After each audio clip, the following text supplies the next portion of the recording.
تیرے منیر آئے ہیں، سبحان اللہ، ایسا لگتا ہے بدر منیر آئے ہیں، ایسا لگتا ہے بدر منیر آئے ہیں، آج محفل میں افہام میں پیر آئے ہیں، آج محفل میں افہام میں پیر آئے ہیں، ایسا لگتا ہے بدر منیر آئے ہیں۔ او کیا بگاڑے گا طوفان میرا بھلا،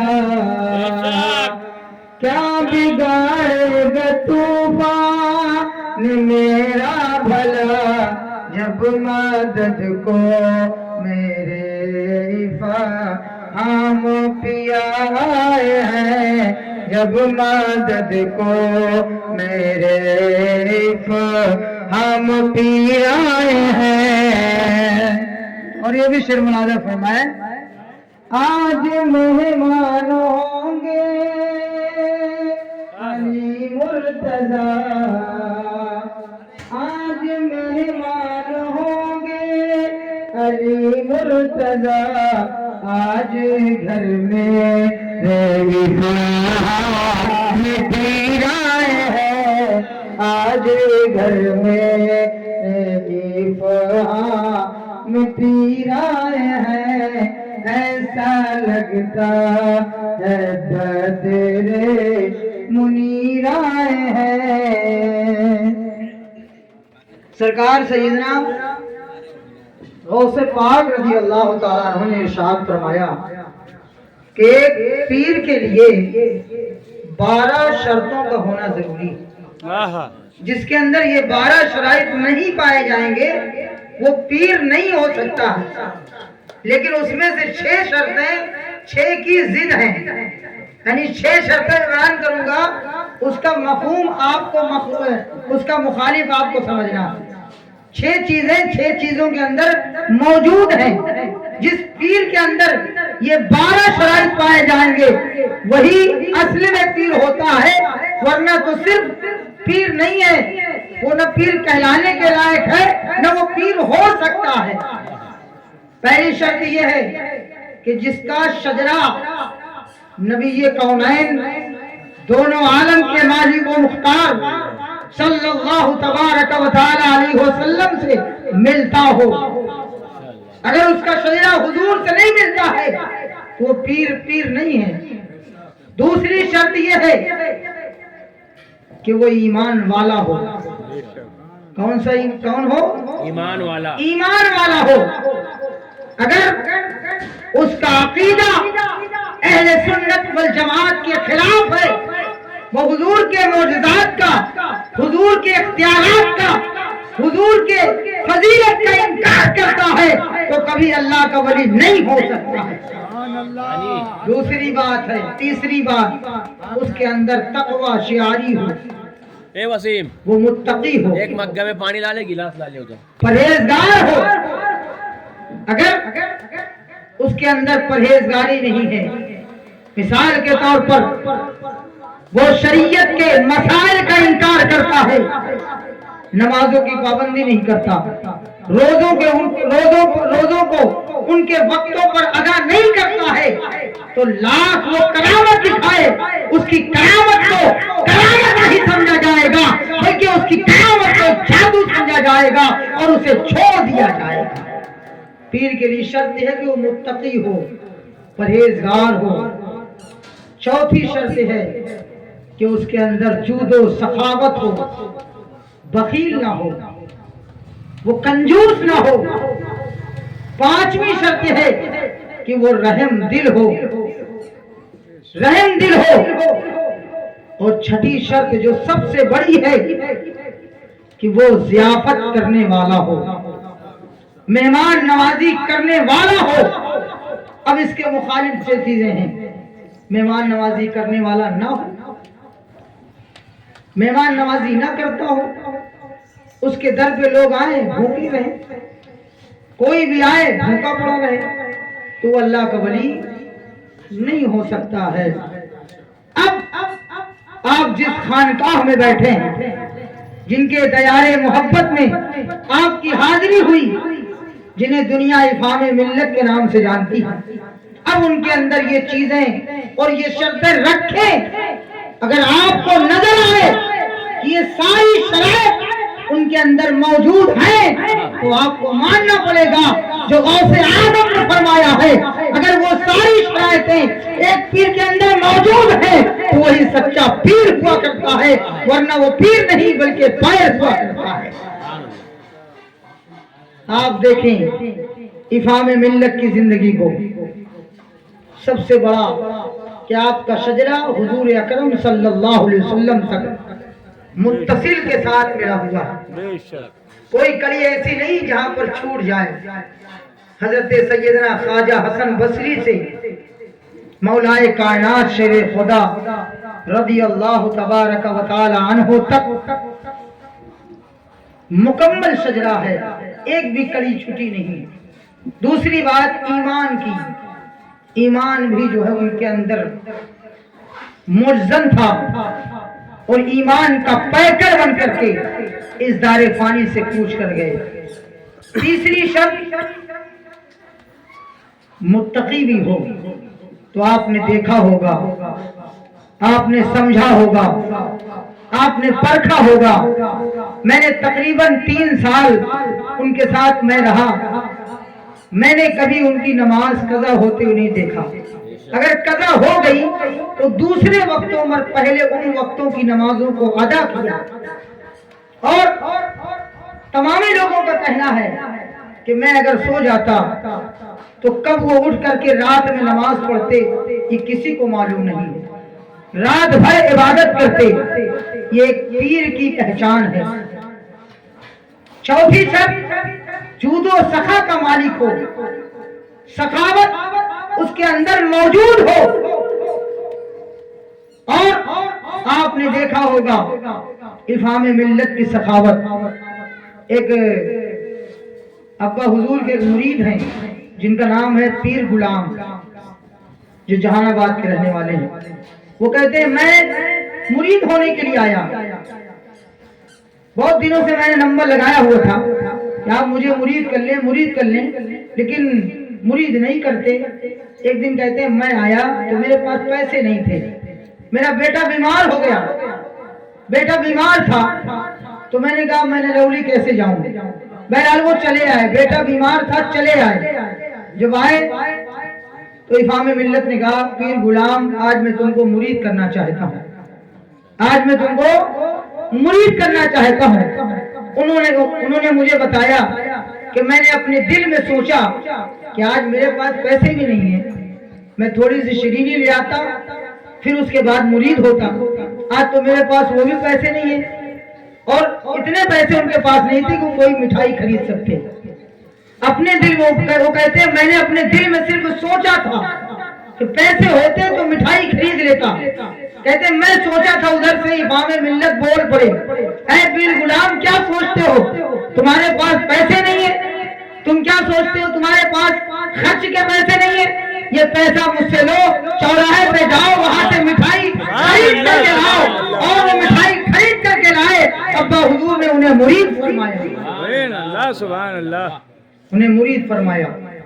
اور جب وہ نرولی شریف سے جانے لگے تو گیٹ پر آئے، کبھی سوچتے کہ کہوں کہ نہ کہوں، کہوں کہ نہ کہوں، اگر کہتا ہوں تو جو لوگ آس پاس بیٹھے ہیں وہ سوچیں گے کہ بھائی کتنا کنگال آدمی ہے کہ اس کے پاس پیسے بھی نہیں ہیں، ایسی نرولی چلایا۔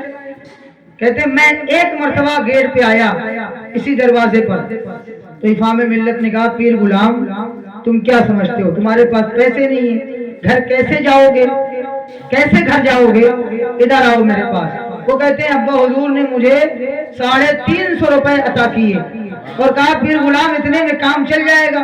میں نے کہا وہ کہتے ہیں میرے دل میں خواہش تھی کہ میرا بیٹا بیمار ہے، کیسے بتاؤں۔ افہام ملت نے کہا پیر غلام تمہارا بیٹا بیمار ہے میں جانتا ہوں، لیکن تو میری محبت میں آیا ہے، اس لیے اللہ تبارک و تعالیٰ نے اسے شفا یابی عطا فرمایا۔ سبحان اللہ سبحان اللہ۔ پیر غلام کہتے ہیں جب میں گھر پہنچا تو میرا بیٹا جو بیمار تھا، میں نے کیا دیکھا کہ میرا بیٹا باہر کھیل رہا ہے۔ مسل کے بولے سبحان اللہ اور زور سے، سبحان اللہ۔ میرا بیٹا باہر کھیل رہا ہے۔ تو یہ جود و سخاوت کا عالم تھا۔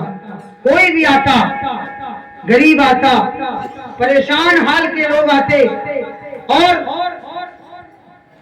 اخلاق کا تو یہ عالم تھا۔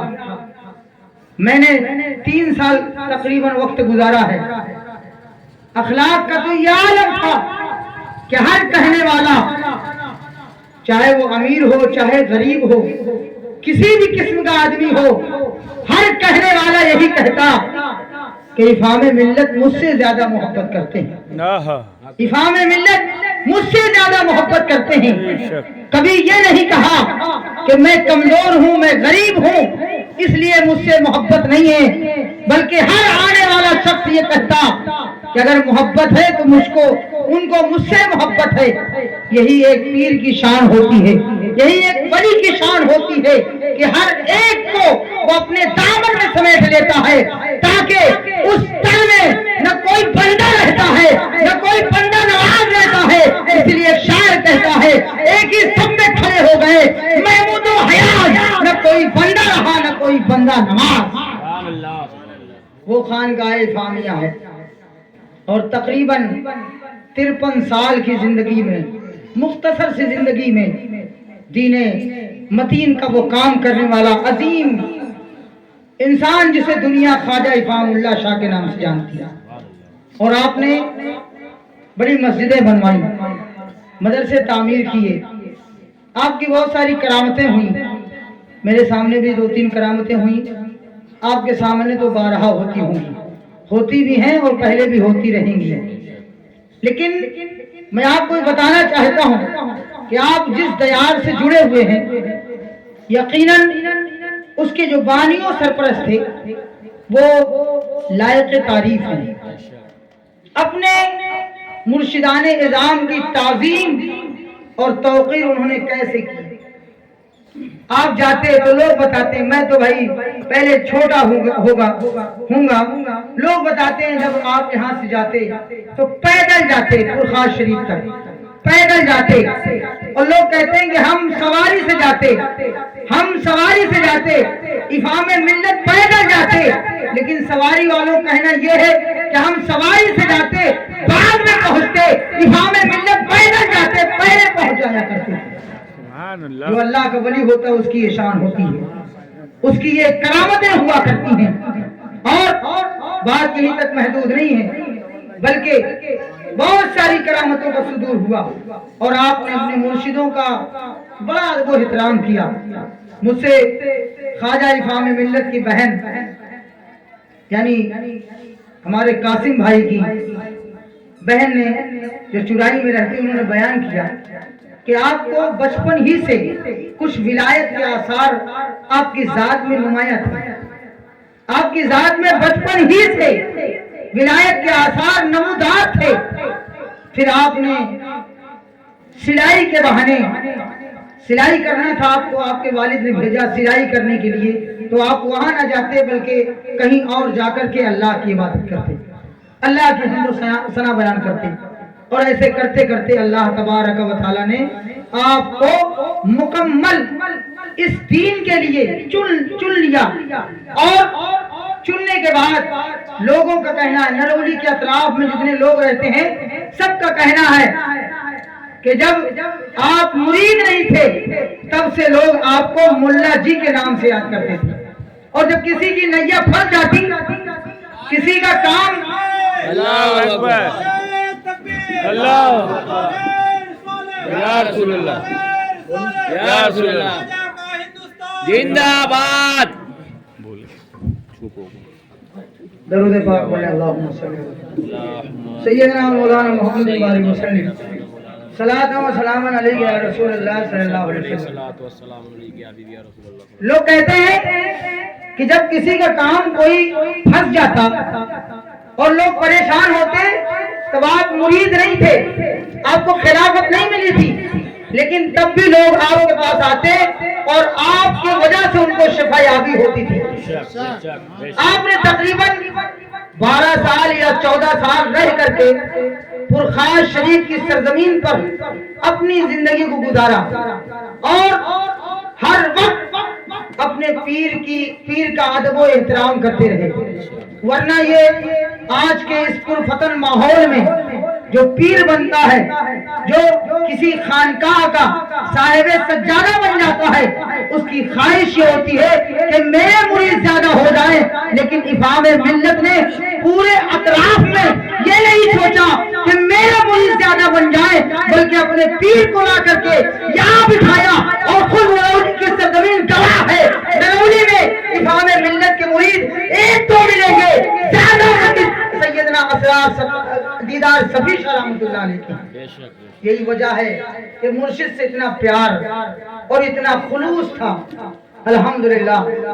اور جب بھی ذکر کرتے تو پرخاص والوں کا ذکر کرتے، سیدنا خواجہ اسرار صفی کا ذکر کرتے، حبیب اللہ شاہ کا ذکر کرتے، اور جب ذکر کرتے تو ان کے ذکر کا انداز یہ ہوتا کہ بڑا سا بڑا مقرر اس وقت ان کے سامنے اپنی تقریر میں نہیں پیش کر سکتا ہے، عالم یہ ہوتا تو جس کے اندر یہ 12 شرائط پائی جاتی ہیں وہ اللہ کا ولی ہوتا ہے، پھر اللہ کے ولی کو علم لدنی حاصل ہو جایا کرتا ہے۔ علم لدنی کسے کہتے ہیں؟ لوح محفوظ کا علم، جو اللہ تبارک و تعالی نے اپنے محبوب کو عطا فرمایا۔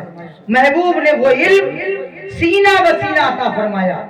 حضور اکرم صلی اللہ علیہ وسلم کا علم 2 طریقے سے ملا، جو ظاہری علم تھا اس کے سیکھنے والے کو علماء کہا جاتا ہے، اور جو باطنی علم تھا اس کے سیکھنے والے کو اولیاء اللہ کہا جاتا ہے۔ سبحان اللہ۔ تو ان اولیاء کرام کو سینے کا علم ملا، اور جب وہ علم مل جاتا ہے تو پھر انسان بیٹھا ہو نرولی میں اسے خبر بیجاپور کی ہوتی ہے، انسان بیٹھا ہو نرولی میں اسے مشرق و مغرب کی خبر ہوتی ہے، کیونکہ اللہ تبارک و تعالی حجابات کے پردے ہٹا دیتا ہے۔ یہی وجہ ہے کہ پوری دنیا نے ان کے جو ہے کردار کو مانا، ان کے اخلاق کو مانا۔ بہت لمبی فہرست ہے، اگر میں تقریر کروں گا تو ہو سکتا ہے شام ہو جائے، لیکن میں اپنی تقریر کو سمیٹوں گا۔ اللہ تبارک و تعالی نے خواجہ امام ملت رضی اللہ تعالیٰ عنہ کو بڑی شان و شوکت والا بنایا۔ آج دیکھ رہے ہیں خانقاہ فامیہ گلزار ہے، آپ یہ ایک مجسمہ ہے اور ایک کڑوا سچ ہے کہ جو جھوٹ ہوتا ہے وہ زیادہ دیر مبنی نہیں رہ سکتا ہے، وہ مٹ جایا کرتا ہے، لیکن جو حقیقت ہوتی ہے وہ کبھی مٹ نہیں سکتا ہے، بلکہ وہ اور زیادہ اسے زندگی مل جایا کرتی ہے۔ اللہ رب العزت نے ہمیں یہ موقع عطا فرمایا۔ میں تو سوچتا ہوں کہ اب میرے پورے سال کی حاضری ہو گئی، میں نے ابا حضور کی تعریف کر دی جو اس تعریف کے وہ لائق تھے۔ یقیناً اللہ تبارک و تعالی نے انہیں ولایت سے سرفراز فرمایا تھا، کوئی شک نہیں ہے۔ اور آپ یہ شعر پڑھا کرتے تھے کہ اگر بزرگوں کی بارگاہ میں آؤ تو عقیدت لے کر کے آؤ۔ ایک کتاب میں نے پڑھا ہے کہ اگر علماء کی بارگاہ میں جائیں تو اپنی زبان کو سنبھال کر کے جائیں، اللہ کے ولی کی بارگاہ میں آئیں تو دل کو سنبھال کر کے آئیں، کیونکہ علماء زبان کو پکڑتے ہیں اور اللہ کا ولی جو ہوتا ہے وہ دل کی باتوں کو سمجھا کرتا ہے۔ اللہ رب العزت کی بارگاہ میں دعا ہے رب کریم ہمیں خواجہ امام ملت کے فیض و برکات سے مالا مال فرمائے اور خانقاہ فامیہ کو بلندی عطا فرمائے۔